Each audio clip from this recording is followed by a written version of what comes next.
So now let us understand, going into this budget, what are the kind of resources and possibilities India government has, and what are the expectations of the people at large. To simplify budget for the common man, if I have to explain GDP from an expenditure approach perspective, it is like a car having four wheels.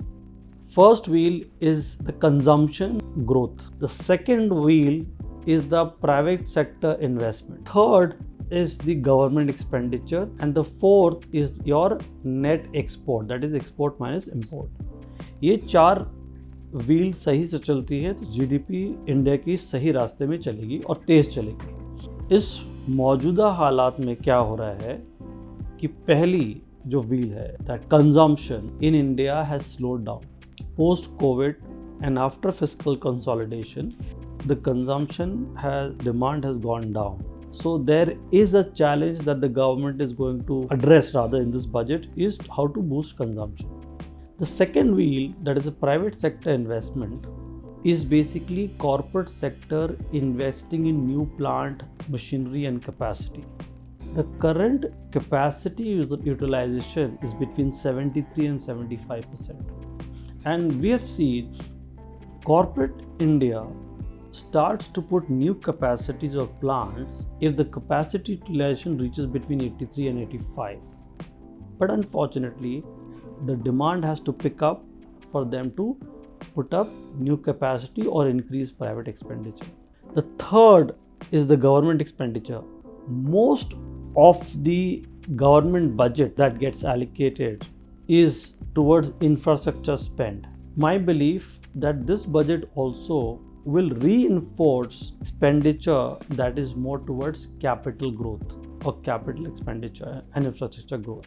So what does it mean and how a common man would get affected?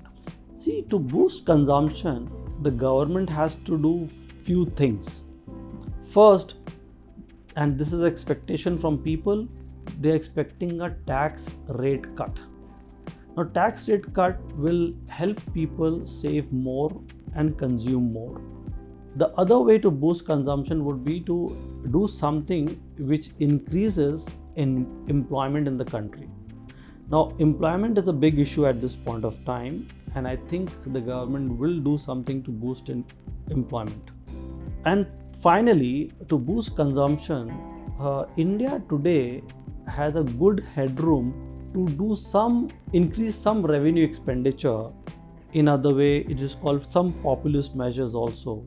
RBI, they've given an extra amount to the government that will allow the government to do some kind of a populist measure or do things which will help push rural demand up. Given that we are a wealth management firm, I would like to throw some light from investment perspective also. I would expect there is some tax cut given to the government, because over the last many years there has not been any tax rate cut, whereas inflation has gone rapidly up. Two, the existing investment related tax laws, not changing that law would be a big positive for the investment market. These are the two things that the market is expecting at this point of time, and we'll have to see how the government delivers to this mandate on 23rd of July.